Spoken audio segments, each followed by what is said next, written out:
From the Samira Foundation, this is Demystifying NMO and MOG, where we bring together the world's foremost experts, the doctors dedicated to studying it, and the patients who live with it every day. With support from Genentech. Welcome back. This week we sit down with Roselyne.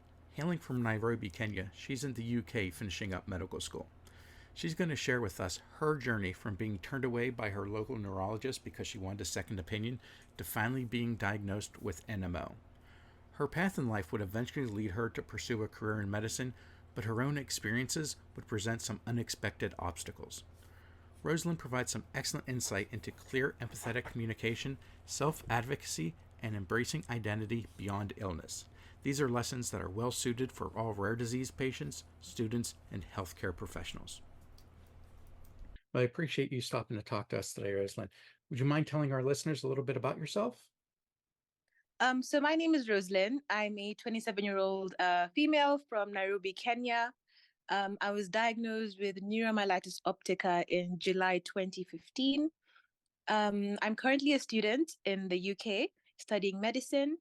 And I chose to do this podcast because I'm trying to do whatever I can to build more awareness on NMO.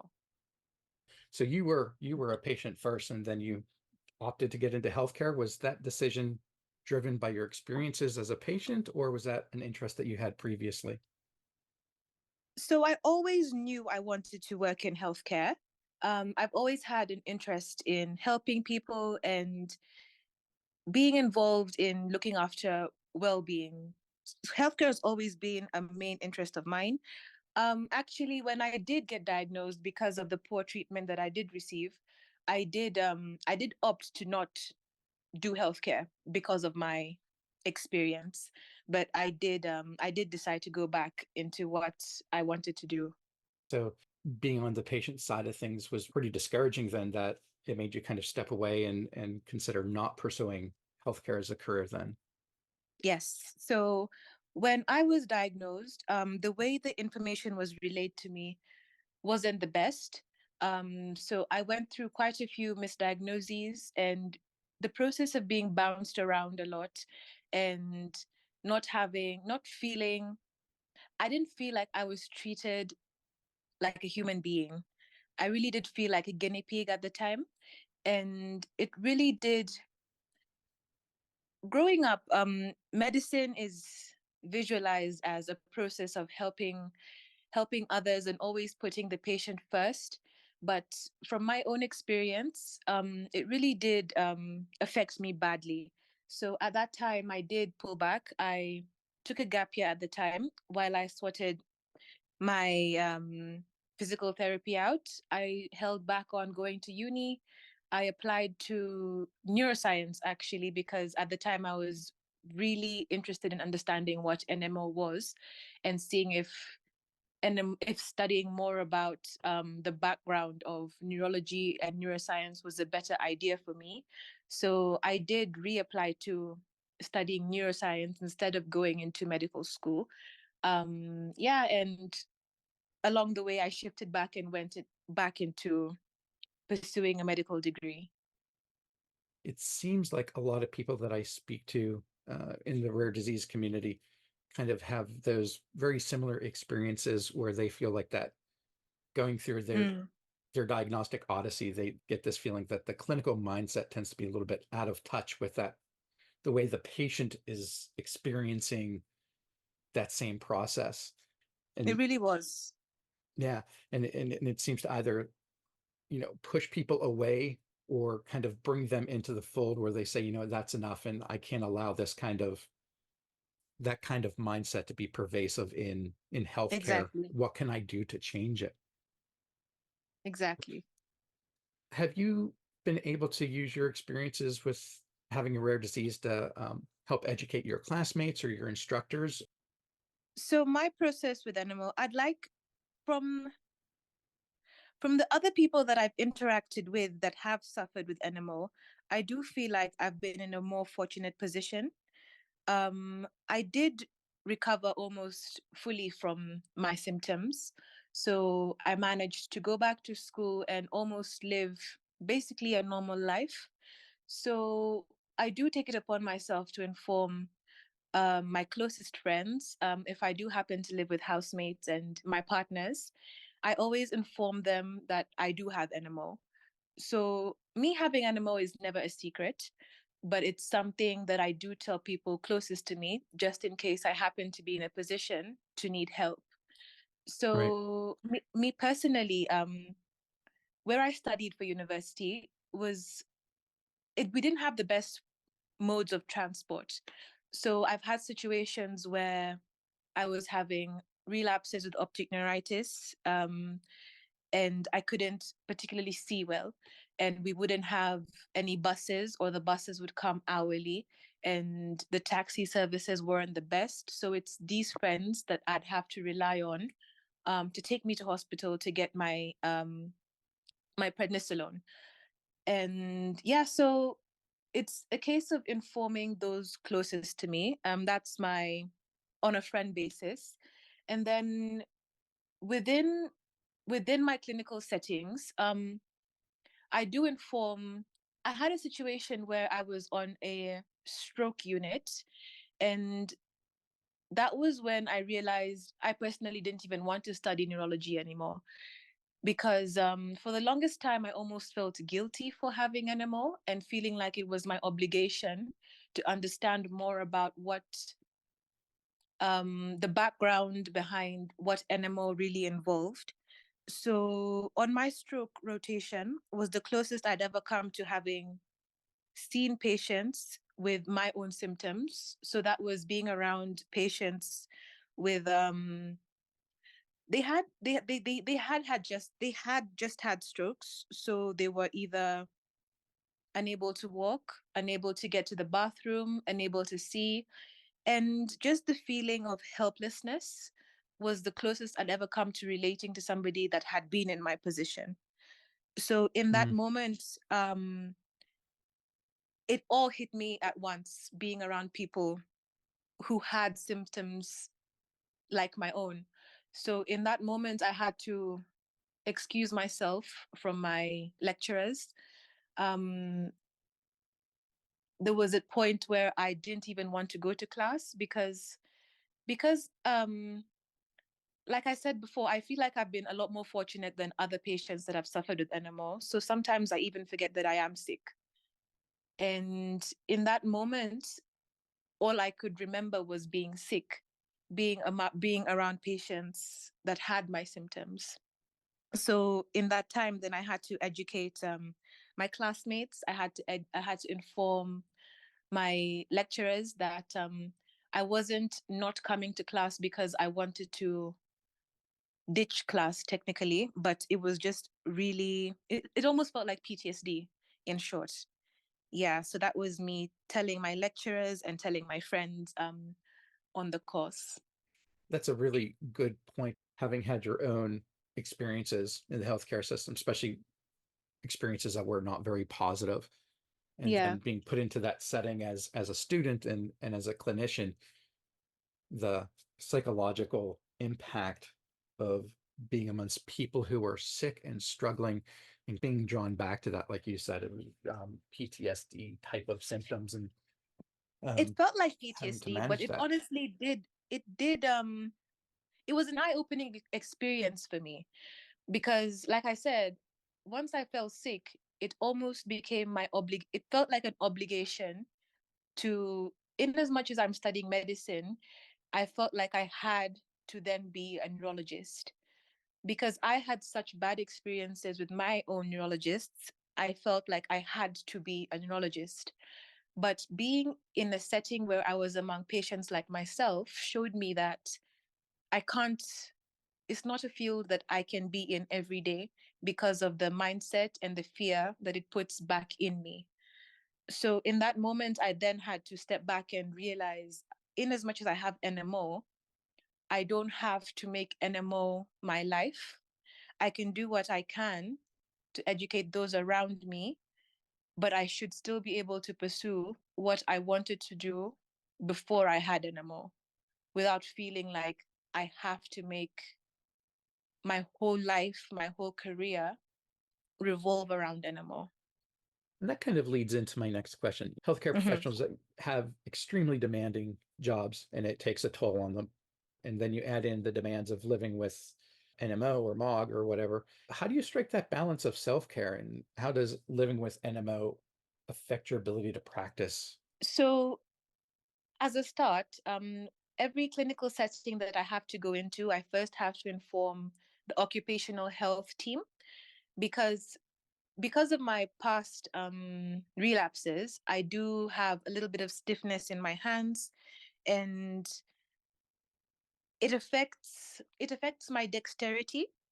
So just because of patient safety, I need to inform the occupational health team, and it does sometimes it does sometimes limit what I can do, but I can't say I've experienced anything that absolutely strikes me out of being capable of performing what I should be able to. Right. And in terms of establishing a balance, I don't know if this plays in, but for me, I had to adapt a form of fitness. So when I was ill, I did have paralysis in all four limbs. And my process of getting back involved learning how to walk again and being able to carry myself and being able to carry weight and my own body weight. So from my own physical therapy, I slowly started weightlifting. So as a matter of routine now, it's become a part of my day. I wouldn't say I would have adapted it into my routine if I hadn't fallen sick. So me feeling like I have a sense of strength from the weightlifting, I don't know if it's a coping mechanism, but I hated how weak I felt when I was sick. So now I'm obsessed with feeling strong. I don't know how I really don't know how it works, but yeah, I always adapt some form of weightlifting or exercise into my routine, whatever time of day that I can do. And I wouldn't say it's a form of striking balance, but for me it has to happen. I have to make time for it because I don't ever want to feel like I can't support my own body weight if I do have another relapse again. Yeah, I imagine that's a great outlet, both Yes. physically to build strength and even build confidence Yes. as you go. It really just became a part of me because I really don't think nobody took me to the gym, honestly. And I really feel like if not for NMO, I wouldn't be doing it. I really Right. wouldn't be doing it because there would be no reason for me to want to feel strong. Yeah, that's incredible. I love It's that. a little coping mechanism that helped me for the better. And really, truly, animal was bad. When it was bad, it was bad for me. Hmm. But after I was able to recover, I really do feel like it's brought out a better version of me. Oh, nice. So were you working as a healthcare provider during the pandemic? No, during the pandemic, I was still at uni, I was still abroad.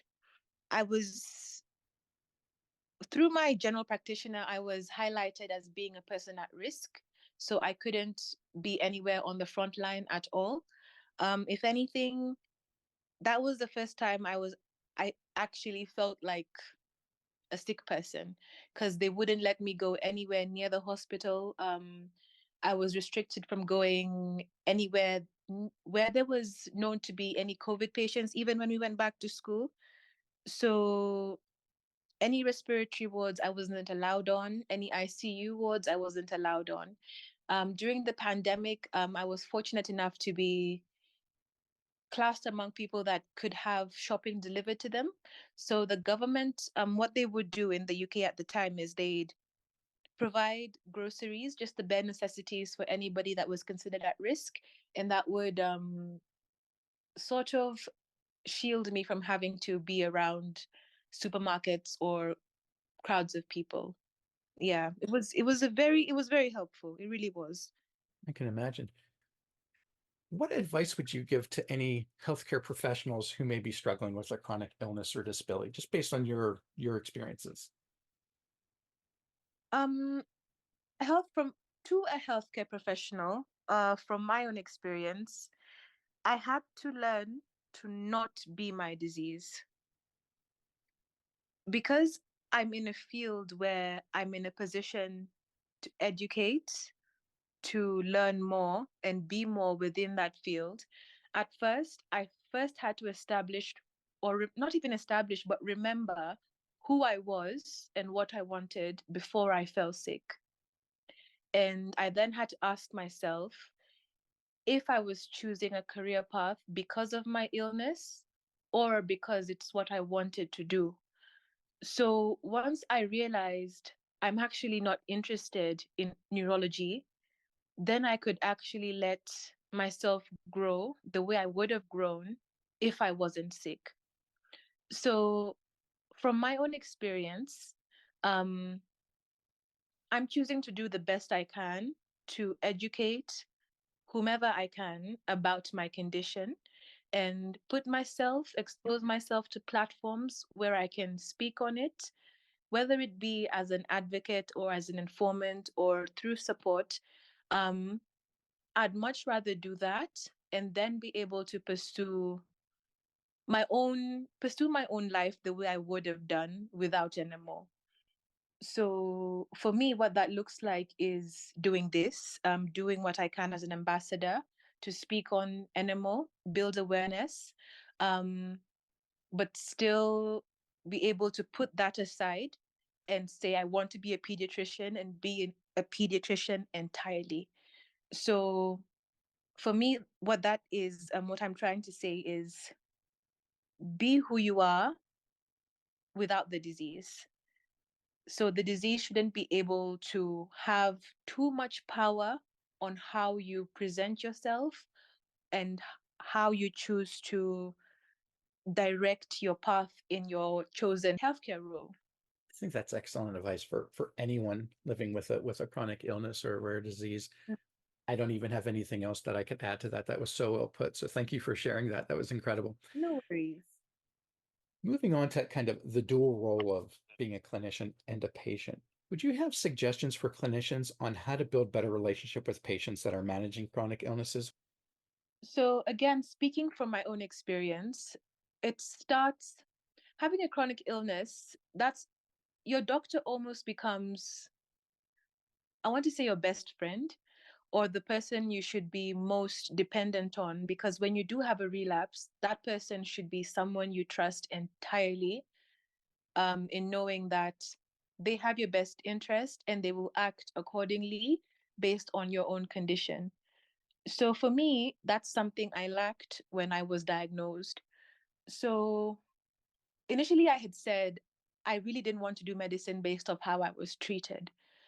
So my misdiagnoses involved, I was age 18 and my first symptoms involved having um, some paralysis in my right hand and my legs. And the first thing that the doctor jumped to was telling me that I had cancer. And he was so relaxed in how he communicated that to me. Um, Even in how he told it to me, I was just sat in a hospital room. He Hmm. asked my mom to leave the room, asked her to leave the room, and then just very casually told me, "You have cancer. That's okay. We'll take it out this afternoon." And at 18, I was confused. I didn't know what he was telling me. I was lost. And the immediate thing that came to my mind was, I'm dying. I'm dying. I'm going to die. Right. And he walked out the room, and my mom came back in the hospital room and asked me what was wrong. And I looked at her, but I couldn't speak. But all that was going through my mind was, how am I going to tell her I'm dying? And I just started crying. And she ran down the hospital hall to find this doctor and ask him, what have you told her? She's crying and she won't speak. And he told her to her face, oh, I told her she has cancer. I thought she could handle that information. And he just walked off. That same doctor refused. He hated that me and my family wanted a second opinion because he was very keen to take me into surgery that same afternoon. So at that point, my parents did refuse for me to go into theater without having a second opinion. He threw us out the hospital and told me that if I didn't appreciate his cancer diagnosis, then I should take epilepsy medication with me because I was having spasms at the time as well. So at that point, me and my family didn't know what to do. Because there were very few neurologists in Nairobi at the time, we had nobody to see because he left us with a very bad discharge letter. So from thinking that we did have that I did have cancer, we then had to go to it was a microbiology clinic, I think. And in that clinic, they told me I had TB. And from being told I had TB, we finally did find a neurologist. And when he did tell me that I had NMO, the way he communicated my treatment plan was horrible. Um, so we were relieved at the time that, oh, finally we do have a diagnosis. It's NMO. So you have NMO. How are we going to treat this? He told me very plainly again, there's no treatment for it. You'll take immunosuppressants, but beware at some point in your life, you'll get a lymphoma. You'll have cancer at some point in your life. And still, again, at 19, I didn't know what to do with that information. So everywhere I go, there is no cure. There's no cure. And whatever treatment plan there is bound to give me some form of cancer at some point in my life. And because of how it was communicated to me, I got scared of taking my medication.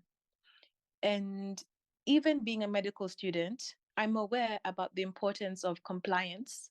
I'm aware that with NMO, I need to comply with my steroids. I need to comply with my immunosuppressants.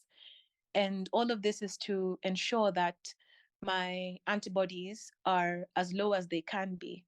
But each time I'd go in for my checkups with the neurology clinic in Oxford, they'd be really confused why my antibodies were just not going low. And yet I'm telling them I'm taking my medication. So I was even embarrassed to tell my doctors I wasn't taking my medication. I wasn't taking it because all I could remember at the time was these tablets will give me cancer. These tablets will give me a lymphoma. So I was causing my own relapses because of how poorly NMO was broken down to me at the time and the fears that my own doctors instilled into me. So I was scared to take my medication. So for me at that time, that's the reason why for my own treatment plan, I have opted to stay on the rituximab infusions. So as long as I got my rituximab infusions twice a year, I wouldn't have to think about taking medication, and I wouldn't have to think about the fear of getting a lymphoma. So from my own experience, I stress as much as possible to break down information as simple as you can to patients, um, in as much as the outcome may not be 100% or be a total cure. It's your responsibility. If anything, the first person that tells you about the diagnosis bears a very big role in cementing what this person will understand about the condition and what they'll remember. So if you put it in a way that they can understand and digest it, you're allowing this person to slowly come to terms with what a chronic illness is and allow them to understand that even though this is lifelong, it's not the end of the world. And even though the side effects might lead to cancer, might lead to anything worse, still, that's not guaranteed. And if it does happen, there's still a treatment plan and it's still not the end of the world. It's a shame that so many people have similar stories of Yeah. the nonchalance that life-altering information is given, and the lack of support and resources that are given to people when they're giving Even these empathy, powerful. just having empathy. Yeah, It's I was exactly the same casualness that I hated. I hated that. that's what you remember. Yep. Just like you've said, that's all you remember. And that's exactly how the doctor who told me I have cancer walked in. He walked in at 3 p.m. We'd been waiting on him the whole morning, and he just walked in, clapped his hands. You have cancer, but it's okay. We'll take it out tonight. I was Wow. so confused. Yeah, I think those moments are the perfect example of that disconnect of clinician and patient and how Yes. they view the same moments so very differently. Yes. Is there something that maybe you want to make sure that we touched on that we did not? I guess the only thing I can add, maybe from my own perspective, is being at uni. It came to maybe, I'll say maybe an exam setting. Allowing myself to not feel guilty for my diagnosis and asking for help, because there were times when I can't sit as long as my peers. I can't stay in the same position as long as my peers. So I'd need to stand up, be able to stretch. Um, so in this, it's just allowing yourself to ask for extra if you need extra. So from my own experience, that is in exam settings, asking if I need extra time. So what my university would do for me is allow me to have a stop clock. So if I'm doing my exams and I do feel some discomfort in my limbs, my back or my hands, they allow me to pause my exam, stand up, have a stretch, and sit down. And for the longest time, that made me feel like I had one up on my classmates, one up on my colleagues, and an advantage. But at the end of the day, I had to remember that really and truly, we're not the same. And in as much as I look okay, NMO really is invisible. So explain to other people that you are sick. Sometimes it doesn't really need an explanation. You just need to accept what it is, but don't feel guilty about it. And don't feel guilty for needing more because other people can't see that you're disadvantaged. That goes back to earlier. You had used the phrasing about wanting to be stronger and Mm, having that strength.